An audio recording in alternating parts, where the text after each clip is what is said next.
Ino nĩ mĩatũka ĩrĩa ĩgũmĩire thingo cia irathi cia thukuru ũyũ wa mũthingi wa Bahati ADC Hamisi Vihiga.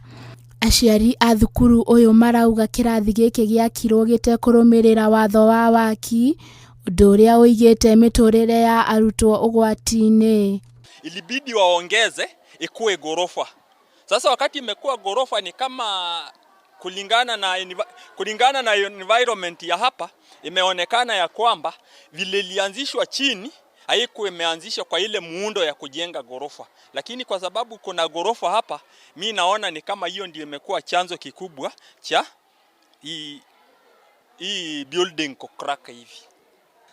Tunaomba mheshimiwa kama atatusikiza akuje ajengee wanafunzi madarasa kama 4 hivi 5 hivi, hata kama ni ya mabati. Wakiendelea kujenga hii wakuwa wanasomea kwa hiyo madarasa. Tumeingia ndani ya hii classroom zote zinatingika ndani mbaya sana. Yaani hata kama unatembea, si hata unakimbia, unatembea tu ile lakini unasikia ni kama inataka kianguke chini. Please mkuje mbomoe hii kabla haijafanya maneno.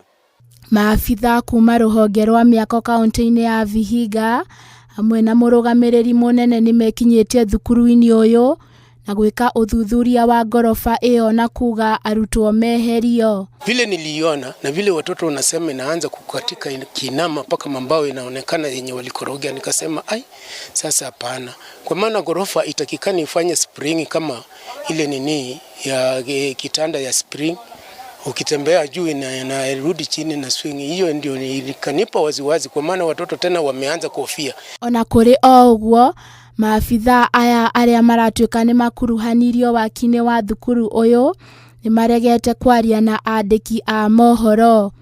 Ngĩribotera Inooro TV, njĩtagwo Njoki wa Mwangi.